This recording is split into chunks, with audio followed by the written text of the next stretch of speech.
Hey, good afternoon, everybody. This is Brian Terrian here from the Disability Digest. And I have with me my boss, Jam, who is going to help us out here today. How you doing, Jam? Hi, everybody. I'm good. Thanks, Brian, for asking. Good. So excited to spend some time with you today. On the agenda today, I have some questions I am going to answer that were posted in our support desk, YouTube channel. Thought would be of value to you folks. So I have a few of those. And then we are going to go through and continue our conversation about what you can do to supplement your disability income. We have a brand new idea that we're going to go through with you today, introduce you to it. It's freelancing is what it's going to be, taking a skill that you have and using that to leverage it and get paid working from home. So I'm going to share that with you. And then at the end, we are going to address any questions that you may have. So for those of you that are joining us, welcome. Jam is going to put some questions in the chat as we get rolling here today. So just a heads up for that. Anything else that I need to know about, Jam, before we get started? No, we're good. We're good. Okay, let's do it. First thing is, there's been a lot of questions about work. This is a question from Ginny. It says, I'm asking how to request a temporary work period so that I can try working without a penalty regarding wages. This is her question. So I'm going to share my screen with you and address it this way. All right. Is my screen up, Jam? Can you see it? Yes, I can. Okay. Two things. If you are going to work and stay below the allowed amount, which I'm going to go answer another question that'll give you the specific amount, then the only thing you need to do is to contact Social Security consistent with your disability award letter and let them know that you're working. There isn't any other requirements for that. If you're going to work and earn over the allowed amount, then you'll need to get into an organized program like the Ticket to Work program that is up on my screen here.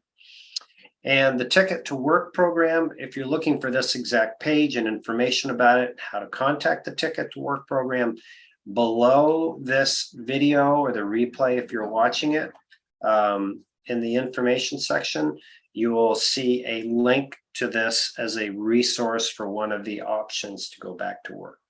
And in here, if you scroll down, you'll learn all about it. And there are contact, you can text them or you can call them to learn about the trial work. So those are the two options for Ginny. Welcome those of you that are joining us to the live session. We're going to go through again a few questions. We're going to go through a concept to help you supplement your disability today, and then take your personal questions at the end. So welcome once again. All right, so the next question I want to go over is from Kirk. My employer wants me for the first month only to work over the $1,350 amount. Will that jeopardize my SSDI? Again, it's for 1 month. I would be over the limit. Now, two things. Kirk, you've been informed that the SGA is $1,350. And in my opinion and my experience and understanding the regulation, that is not the correct figure. So I'm going to show you the correct figure for everybody, and then I will address the question based on this information. So there's two SGA amounts. There's one amount that you can make when you're applying for disability, and that's the $1,350. But then what I consider to be the allowed amount that you can make is what is on this page, this regulation.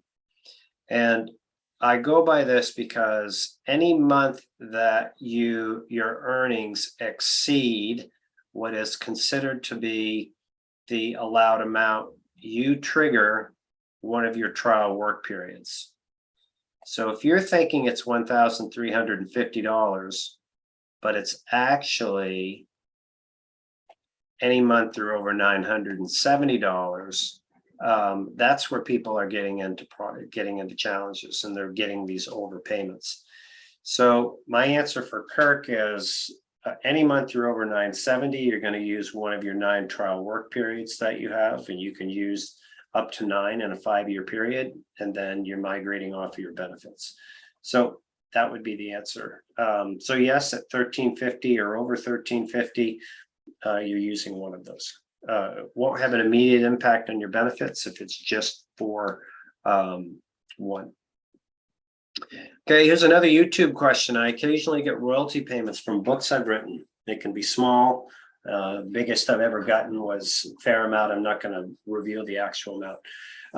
I get this 2 or 3 times a year. Do I need to report these earnings? Part 1 of the question.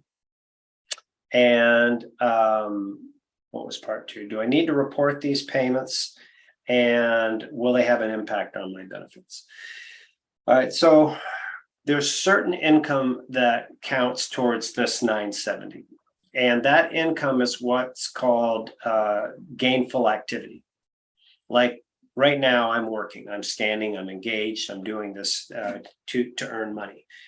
If you are working a traditional job and you're getting paid $18 an hour, every hour you work you're getting that $18. But there is a royalty, a residual income, a passive income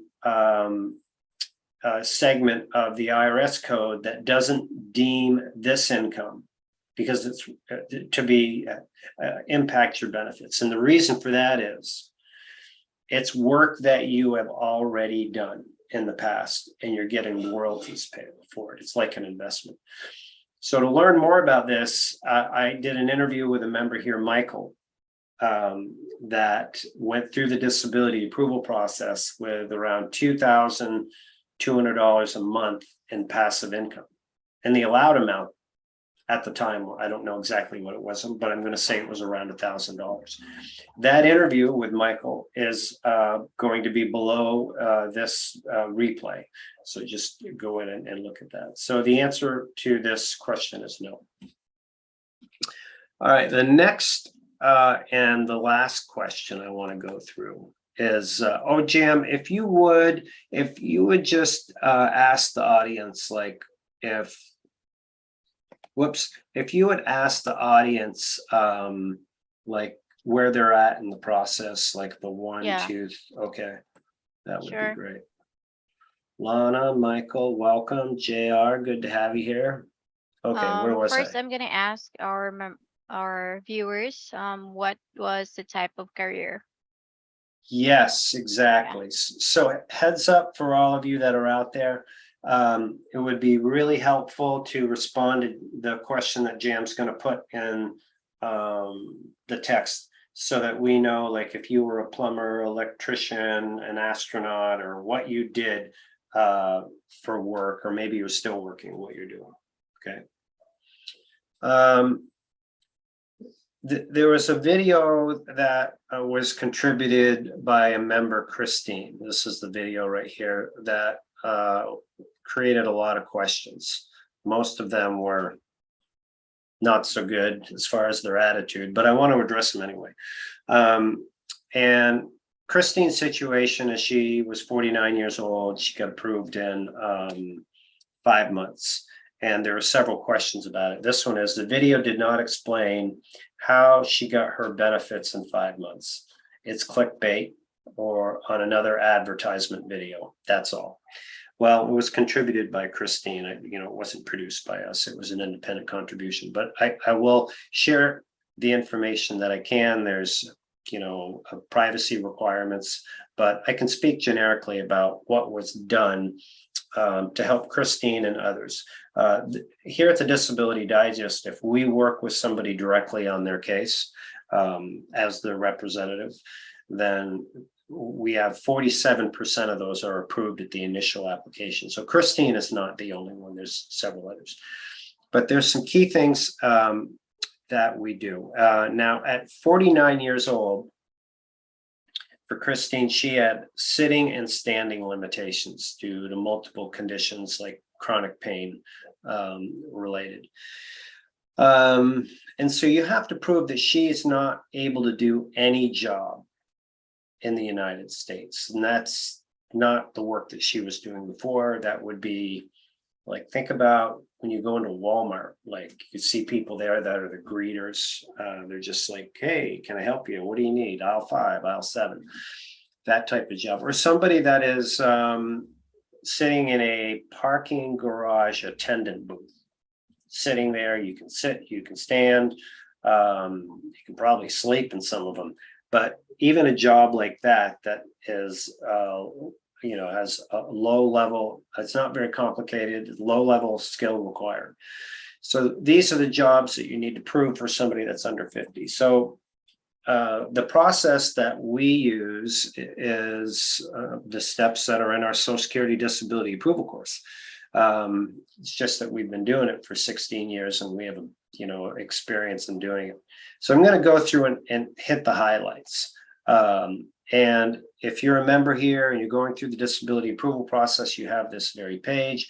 If you are not a member, this is our free, no charge disability approval course that will take you through step by step and help you get approved. So the first thing that we did that would be helpful is that when Social Security sends the forms to fill out about what you can do on a daily basis and about your work history, then we review those forms and make sure that the answers are in line with what needs to be on those forms in order to not confuse Social Security and to clearly communicate the situation. So that's one key thing that we do. In the beginning of a case, we either request the medical records or we look at the medical records that Social Security has collected if they've done their job properly. And this is a key thing that we do. We look at the treatment history for the conditions and what the limitations are from those conditions. And then we write a legal brief to Social Security that would say, member is 49 years old, hasn't been able to work the job since this date, and is not able to sit for 15 minutes or stand for 30 minutes, not able to climb more than 10 stairs at a time, and not able to lift more than 7 pounds, and list the limitations. Then we would also go on to explain what the conditions are that the individual is being treated for. Then the next thing we would do is we'd say this is supported by doctors, seeing 5 doctors, taking 12 medications. And in the last paragraph, we reference and we cite the rule, the regulation that Social Security has that would qualify this individual to be approved for disability. So it's a 4-part process that our legal team goes through to do that. And then we also pack it with other evidence. Oftentimes we can have videos. We didn't in this case, but we can have videos taken of somebody of their limitations. Just a simple iPhone video, 20 seconds or less, that shows what it's like for somebody to sit or stand or get up, or maybe they're using a cane or a walker, things like that. So those are some of the things that we do that are explained in this disability approval course to influence the decision. Every case has its uniqueness because there's different age and conditions and severities and doctors notes. The other key thing that we do is we send forms or ask the member to bring forms to the doctor to fill out.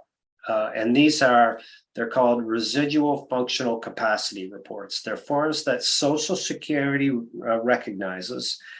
And once the doctor has filled them out, it helps Social Security understand that, yes, the doctor's been treating them, what their opinion is on the limitations, like how much they can bend, sit, stoop, squat, all of that.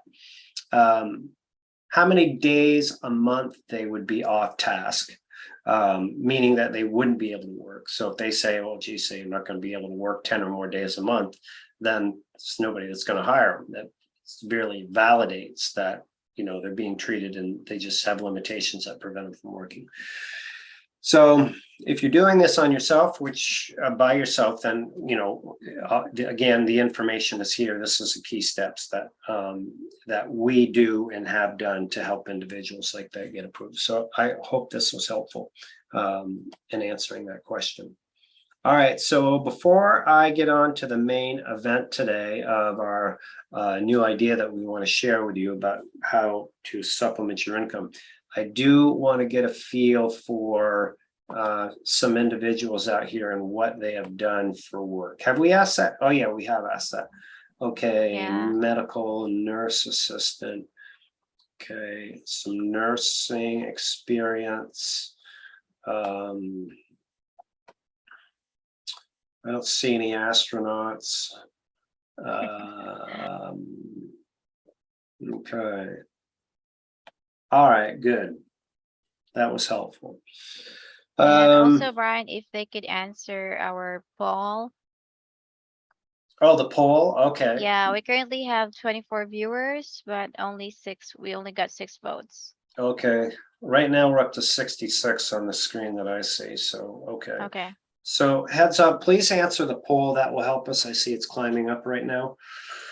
Oh, I see. Okay, got it. 67 is the total. There's 29 concurrent. Jim, you're doing great. Thank you so much. All right. What I'm going to share with you is an idea called freelancing. It's taking your skill or the talent that you have and going out and finding companies that are in need of your services. It might be customer service, it might be teaching, and maybe there's some application from the work that you did as a nurse, and interpreting medical records. But this is work that is done at home. You can do it part-time. You can get paid weekly. You can do it and control how much money you make and keep your benefits. So we're going to do this in 2 parts. I'm going to give you a general overview and some tips here today to learn more, and then give you some action steps for the week. And then for those that are interested in doing this, hopefully you'll complete your action steps before we meet again next week, and then we'll pick it up. And you'll hear from others next week that are freelancers on Upwork and give you some tips. Okay. I also want to know if there's anybody out here that might be freelancing. There's other Upwork is like the oldest, largest company that does this, but maybe you've used Upwork or other freelancing platforms before. So that would be helpful. So it's upwork.com, and you can see the address on my screen. You can go to that after the show, and you can go in. But before you log in, I just want to give you a heads up in advance. Before you go and log in and get started, one thing that I've learned from others is that when you start the process to become a freelancer, they're going to ask you to complete a profile. Now, this is my, I set up a freelancing profile. So this is mine, and it's my profile is 95% complete. But if you go in and you're like, oh, I just want to put in a few things and get through the profile piece and then look around, not everybody gets approved. So the word of caution is, if you're going to look around, look around before you go in and start your profile. But when you start your profile, you want to understand and use the tips and the mindset that I'm going to give you, that you want to complete it correctly. Okay. So I'll talk more about that in a minute, but I just wanted to give you that word of caution. So I have some talk items I want to go through here. So when you go in, and I'm going to kind of jump to the chase here and how it works, and then we'll kind of backfill the how-to. Here on Upwork, you can go in and you can type in or enter in the type of jobs that you may be interested in pursuing. So customer service is one of the most popular, maybe the most popular. So this is a US based search where there's customer service representatives in here where you can do remote customer service. And there's 1,343 jobs. So once your profile is completed, you can come in and have a look for these. And at the different types of jobs. And then next week, we can talk about like some of the bidding strategies and how to get started. So I don't know if there's anything in the nursing field, but I'm going to put in just to see, because we have some that have some nursing experience. So there's 73 jobs found for nursing. I wouldn't think there's going to be a lot of jobs because that's kind of an in-person thing, and these are all remote jobs. Another area where there is a lot of work is social media management, which if you haven't spent time online, that might freak you out, but it's knowing the social media business, because I'm in it for this work. It's a skill that you can acquire, and most people will teach you and train you how to do it. But there's a lot of social media jobs, and they pay really well. So that's another one. There's 4,000 jobs that are in here. Another, pardon? Also, they can avoid, scammers. They can filter it with under client info. Okay.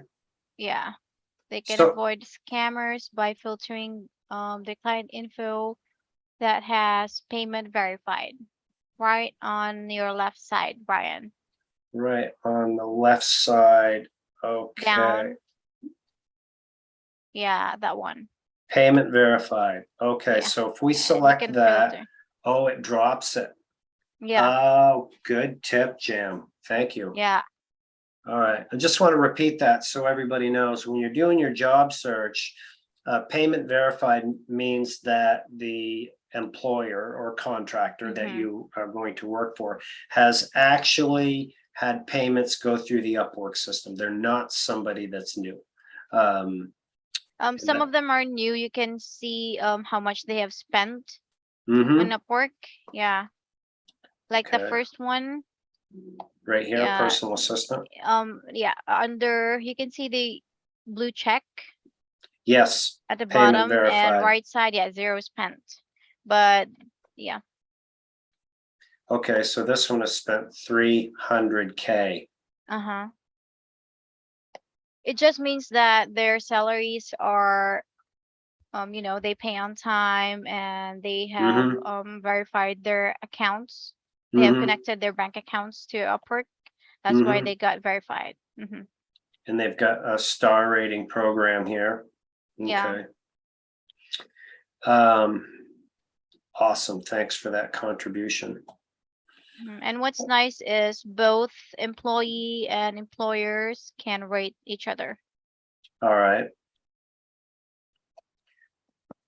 And one last, I just put this in here. I don't know why I was thinking of this, but I'm thinking most people speak English. So there's like 75 English tutor jobs in here.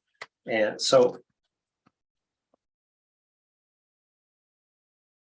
So you can just come in, again, look around. There's 351 jobs for different types of teaching to do that. Some of the nice things from my perspective, and I'm on the other side because I go in and I hire contractors, freelancers is actually the right term, from Upwork to work in our business here. But what Upwork does is when you start your workday, you turn on a tracker, and the freelancer's desktop is recorded. There isn't anything, fancy or special or super, complicated about it. It just tracks and shows your screen and how much time that you work. So if you work 2 hours one day, 3 hours the next day, the employer can see your screenshots, and then at the end of the week, it just adds up how much you work based on the agreed amount, and it pays you weekly.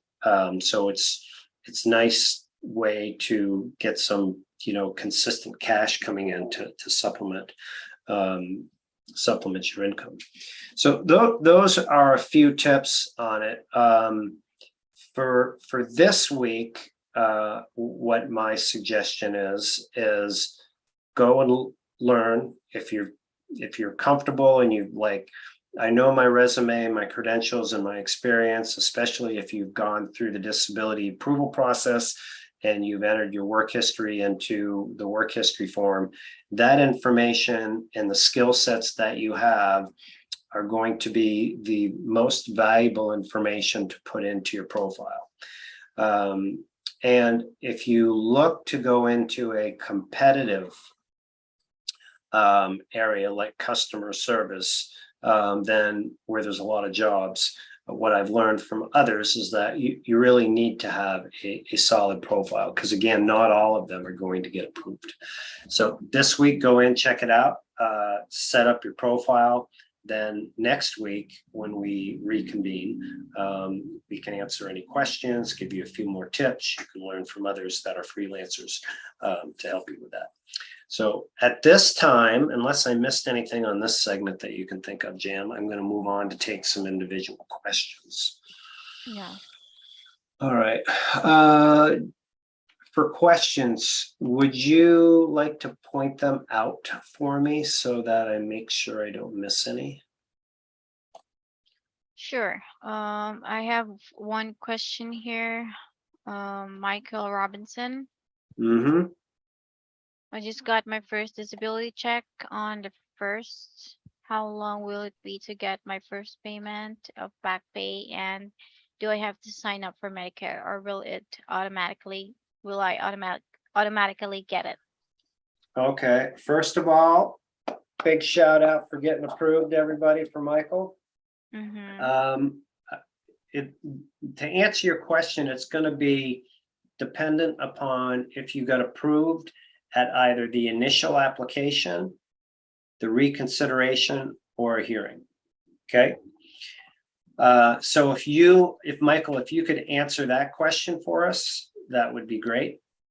Regarding Medicare, you will automatically be enrolled, and your Medicare will start 24 months from when you are eligible for your first payment. So if you look on the top of your award letter or benefit verification letter, depends which one you received, it'll provide that date for you. Here at the Disability Digest, we provide and offer to our members a complimentary benefit review where we'll go through, you don't have to show us your letter, but we can be on the phone with you, understand your letter, help you pinpoint the date that you're going to be eligible. If you don't have your back pay, we can give you some tips to get it. And then moving forward for your coverage, we can help you understand what options are available for you for Medicare and other benefits in your area. So if you're a member, you can reach out to us and do that. Just reply to any of the emails that you're receiving. Now, once we receive where you were approved, initial reconsideration or hearing, I'll answer the second part of that. Okay. What's the next question, Jam? I have second here. I have a question about trying to answer their RFC question. I'm normal most of the day, but throughout the days I get cluster attacks, 30 to 45 minutes, 2 to 4 times a day. Only abortive meds is oral triptan and 20 minutes. This question is from who? Danny Saley. Okay. We have the directions on how to answer that question in our disability approval course, and that I'm going to give you the strategy, because there's how you answered other questions are going to definitely impact that. The strategy that we have been advised to use and that has worked for us has come from attorney Carl Osterhout, who for 25 years has been helping people get approved. And you want to communicate and answer those adult living questions with just simple 1-2 word statements, occasionally, sometimes, never. So what you read to me is pretty complex, but you want to think about what you're communicating to me or us and how that's going to impact the questions that I believe you're trying to get answered, which is, do you pay bills? Do you grocery shop? Do you house clean? Do you take care of pets? Right? And so the answers for those would be sometimes, occasionally, never, based on your limitations. Ping me back with another question if you have more on that. Mm-hmm. All right, Jem, what's next?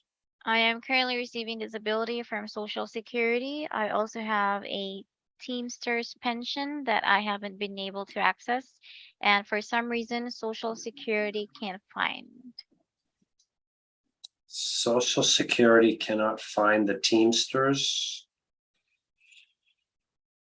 I'm not sure what the question is or how to answer that question, because I mean, I know how to help people with Social Security disability benefit questions, like how to get them, how to keep them, how to maximize them. I am not familiar, nor have I ever been asked about Social Security's question and not being able to find other benefits. I will say this though. There's other benefits that do have an impact on Social Security, and a pension typically is not one of them. And that would be like workman's compensation, or if you received SSI, like welfare. Those have an offset, but the pension doesn't. So it's not two things. I don't know why they're asking for it. I don't know how it would impact your benefits. So if there's any more you could share with us, I'd be glad to try to help you out more. Okay, this one is from Nunia. How do I find someone to help me apply? What to look for? I just need help filling out paperwork. Okay, I'm gonna send a link. Yep. Yeah, so we invite you to join us as a member. There's no charge for your membership here. If you're going through the approval process, then you can meet with us. We can talk to you about your situation and provide you access to our disability approval course that I showed you at the beginning of the meeting. You can use that to go through and work and manage your case on your own, or if you'd like to have it done for you, like have a disability representative work on your case and apply all the knowledge and do that, then you can also have that conversation as well, and to learn if you would qualify, if it would be a fit, and that's the direction that you want to go. All right, Steve Martinez. I've been wanting to start a small online business and been told I need to apply for the PASS program, but I was also told all I need to do is inform Social Security I'm starting a business. So I forget the individual's name, but are you pardon me? Steve Martinez. Okay, Steve, if you would reply in the text, and let us know if you're a Social Security disability recipient, meaning that you have Social Security disability, and like if your check is over $1,000 a month, you would know you're on that, or you have Medicare. That would be helpful, because that's going to determine the past program question. Okay, follow-up question from Denny. Should I argue RFC if it sounds normal, then, or argue I'm not a reliable person at work because random breaks throughout the day? Should I argue RFC, residual functional capacity? Read the question to me one more time, please. Yeah, should I argue RFC if it sounds normal, or argue I'm not a reliable person at work because random breaks throughout a day? Okay.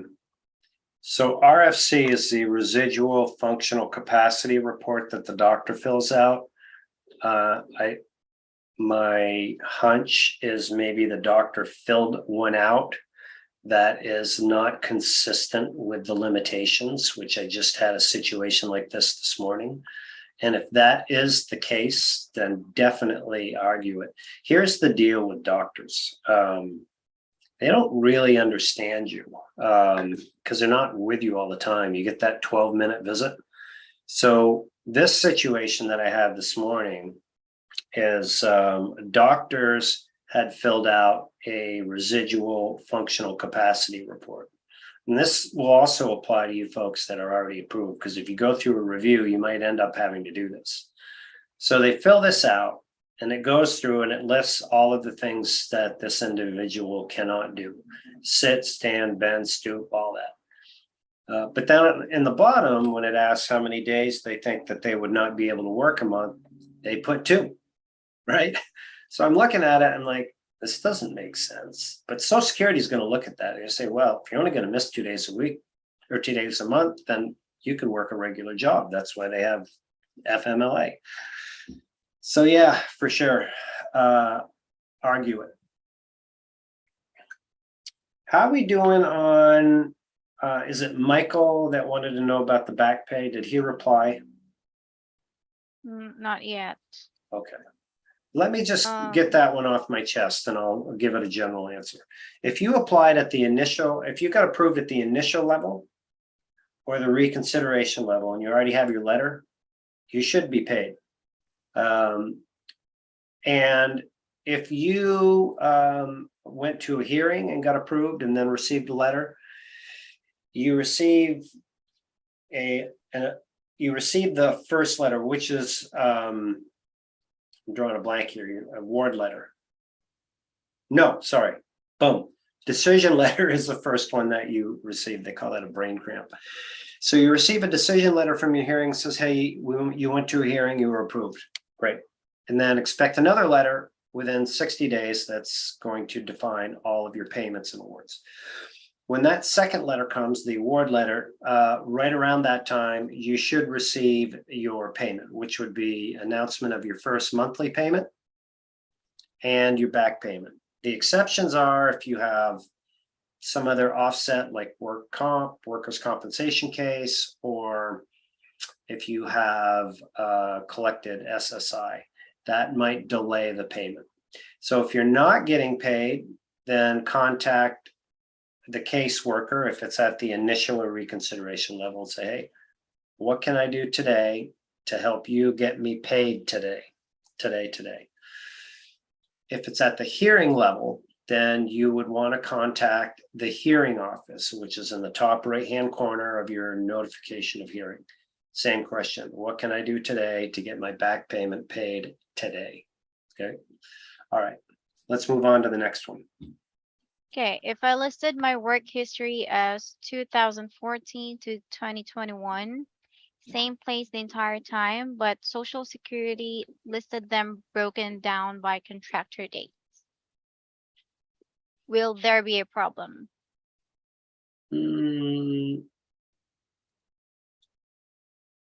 Same job and they just broke it down. I wouldn't define it as a problem. How it might influence your case is this. If you are over 50, and much more so if you're over 55 and you have the same job type work that you've been doing, and you're no longer able to do that job, then the theory of your case is to prove that you cannot do that type of work. So if Social Security took your career and defined and broke it down and created like different jobs out of it, like they created a job that would say that you sat for 6 out of 8 hours of the day and you did that for 5 years, and the other part of your work was physical, where you were actually on a loading dock taking cargo from one container and putting it in the back of a truck for another. If they diced your job up like that, then that could possibly disrupt that whole theory. And if you have a legal team working on it, you would want to have them take a look at it so they can set that straight. Or if you feel that they've done that and you're, comfortable doing it on your own, just tell them, call Social Security out, say that wasn't what I did for work during that time. Okay.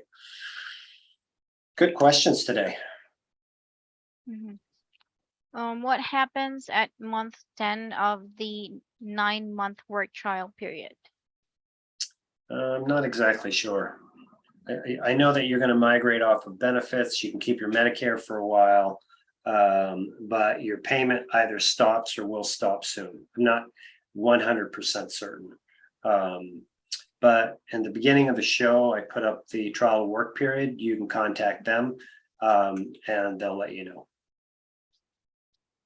Okay, Gadsden Jr., I was given an unfavorable decision by my ALJ. Is it best to appeal or start a new application? Well, what I would do is first, I would get an opinion from somebody who does appeals counsel work. So for the audience out there, if your case gets denied by a judge, that's called an ALJ decision. That's what it's called in the industry. The next level of appeal is appeals counsel. You can appeal that judge's decision. If that doesn't get approved, you can take the case to federal court. A few things I want to say on this. I'm going to get back to it. I would get the opinion from somebody that does this work. Like there's people out there that's all they do is appeals counsel, federal appeals work. Then you'll know, they'll look at it and say, all right, well, I got a shot at it, or no, you can't do it. If your current attorney doesn't have a lot of experience on this, you can certainly ask them, but I wouldn't put a lot of value in it. And here's the reason for that is the approval rates at appeals councils like 1-2%, and it's the same at the federal appeal. Very, very low. But if somebody's good at this and they think they can win it, then it would make sense to go for it. If it doesn't, then it's better to apply again. One other little known tip I have for you. If you do decide to go for it at the appeals council, right, and you go through and file appeal, when that appeal council decision is denied, again, you have the federal appeal that you can go on to. But once that appeals council decision is denied, you can start a new application. And you can continue with your federal appeal. And the first one that wins, right? So that is a strategy that you can do. And the thing you need to be careful about is you need to start a new application before your date last insured expires. I know I'm throwing a lot at you folks, but this can save some people thousands, hundreds of thousands of dollars. Your date last insured is 5 years typically after you stop working, is when your disability benefits expire. So in this situation, if this individual is denied at year 2 by a judge, then you've got some time to go through 6 months of the appeal council, let that go through. And then at 2.5 years into your 5 years, you're starting your new application. So you've got your 2 cases going, right? That's my advice. Okay. Steve Martinez answered, the one who wanted to start a small business. Yes, I'm on SSDI and my benefits are over $1,000 and I have Medicare. Okay, no need for the PASS program. PASS program is for somebody who is an SSI recipient, and which you're not.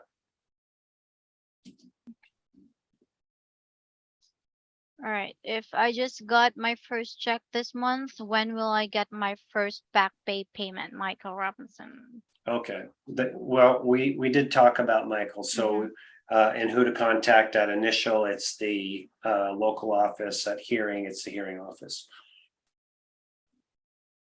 All right. Danny Saley, follow up. The problem for me is the RFC questions make me sound like I'm completely fine, but they never gave me a chance to answer my RFC during my attacks. And the problem with Danny is his condition is like epilepsy, where he's normal throughout the day but have random attacks. Okay. Yeah, so just want to make sure I understand. So the RFC that you receive from your doctor is like on a good day, and it shows that you're able to do things. But if you have a seizure, that seizure is going to disrupt you for a day or maybe more. So what you need to point out is you can ask to have the RFC done. And the RFC can indicate down at the bottom in one of the questions, how many days a month do you believe the condition would impact the work? And so you can have that done. And there's if you're using a traditional RFC, which is from our course or from us, then there would be a follow-up section of that where there's more information that's put in, like individual has a seizure and it takes, X amount of time to recover, and those seizures are happening 10 days out of the month. So if you have a seizure 10 times a month in my example, then you're not going to be able to work. That's what needs to get into your RFC. Now, if the doctor digs in his heels or her heels and won't do it, then you need to communicate that to your doctor in your medical records. Say, doctor, you're treating me, and last month, since my last visit, I had 5 seizures, and I was in this state for this many hours, and I wasn't able to work during the day of or the day after those seizures. I'm just giving you examples. Yeah. Hope that helps you. That's a tricky one because, again, doctors may see the best you, and they don't really know you. All right. So, Doc Strange, if your case goes to trial, there will be someone that the judge will ask if there is any job that you could do. Right. That's correct. A vocational expert. Is that all? Is there more to the question? All right. Okay. Here's one. Von Ray Alford. Workplace accident in 2019, a fusion arm surgery, and currently undergoing lower back treatment in L2 to L5. My doctors rated me at 11% for my arm and neck. Can I get this changed by another doctor? I don't know, but even at 11%, there's some variables. If this, I don't know the answer if you can get it changed by another doctor. I don't. But what I want to communicate is, if you have 11% rating, I want you to just set that aside for a minute. And if this has to do with getting your disability benefits approved, your Social Security disability benefits, then you need to think about, if you're under 50, can you do any job? Right? Can you, with those, with that 11% on an arm or whatever it is, can you do any job? If you're over 50 and you've had 15 years or more in a career, can you do your type of work? So I'll draw a parallel to this. The Veterans Administration has ratings that go in percentages, 10, 20, 30, 40, etc. And somebody might have 30% for tinnitus, they might have 40% for PTSD, they might have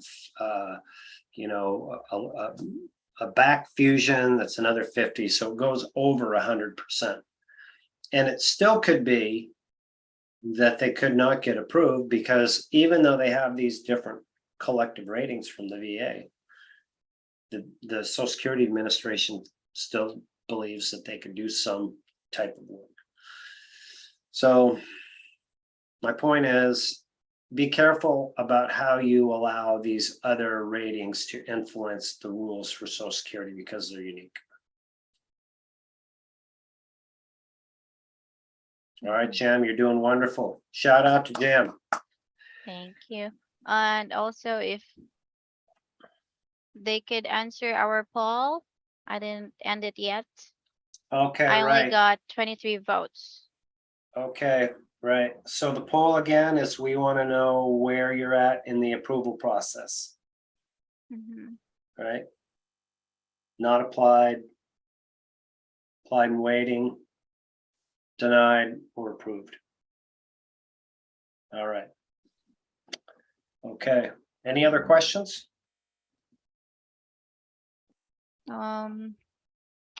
Here's a new one. How long does it take for Social Security to make a decision once applied? Oh boy, the $1 million question. So it should be 5 to 6 months, but we right now with Social Security, there's over 1 million cases in the system, which is, I don't know what they typically have, but if I had to guess, it should be around 600,000 or 700,000. So there's a real backlog, and the personnel, high turnover after COVID, and they tried to get them to go back into the office. A lot of people didn't. They're hiring new people. So the workflow is slow. I spoke with somebody yesterday or the day before that started their online application, and it said they had 296 days from the time that they started to when they could expect a decision. So that's like 9+ months. So we have people here that we are working on their cases directly that are in the 18 to 24 month range with no decision yet. So it depends. Some of the offices in their states are doing better than others. I don't have a definite answer for you because there is, I don't know if there is one out there. Just be patient. It's not a quick fix. I'll tell you what can help you though. Make a case stand out. Do everything right. Make sure you have all the information at the top of the meeting. I went through the approval course. Make it easy for them. I mean, if you've done the right work, all the medical records are in there, and there's a nice, the forms are filled out properly, and you have given an explanation about why you're not able to work, and you have the RFCs, everything's done. It's easy for them to make a decision. I'm not saying it's going to get approved, but it's easy for them to make the decision. All right.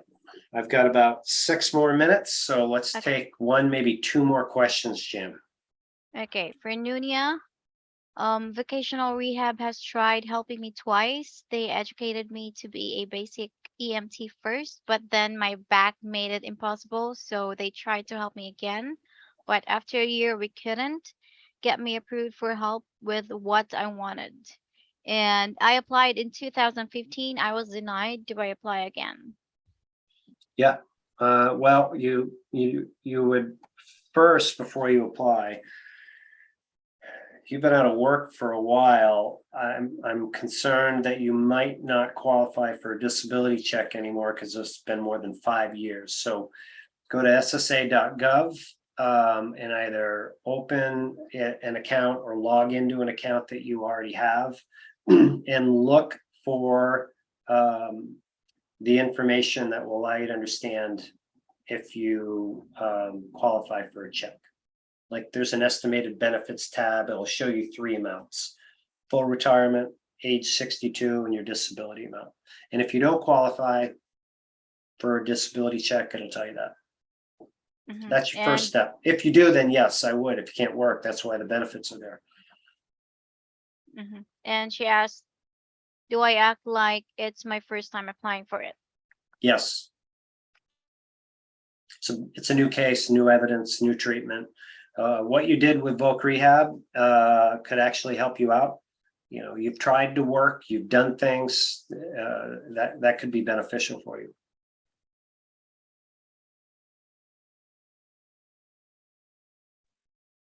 Yep. All right, let's take one more question, Jam, if there is one. There's none. We've answered all the questions. Yeah. All right.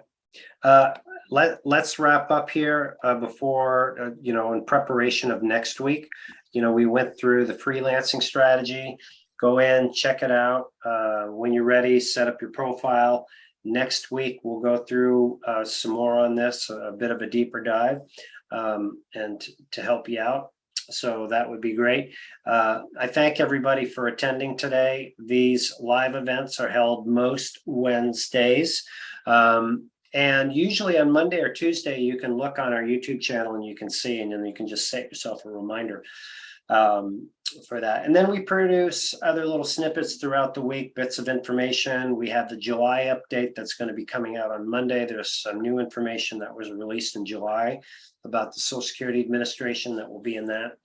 So stay tuned. And if you're new here, of course, you like the work that we do, which we hope you do, we encourage you to subscribe and ring the bell. And the best way that we can help you is if you join us as a member, or update your membership if we haven't heard from you in a while, or something has changed, because completing the profile allows us to understand where you're at and what your concern is. Maybe you just got approved, like some of the people here, like Michael. And then, so we can, and if you update your membership, then we can help you understand, like, now that you're approved, what you need to do to keep your benefits and what you need to do to maximize your disability benefits. So there'll be a link below this replay where you can click on that and go in and fill it out. And the resources that I referenced, except the Upwork, just go to upwork.com, will be in the replay. I hadn't put that one in there yet, but the ticket to work information, how much money you can make and keep your benefits, it's all in there. Thank you for your time and attention and questions. Jam, thank you for your assistance today. We'll be back here next week. You're welcome, Brian. See you guys. Make it a great day. Be well. Yeah. Peace.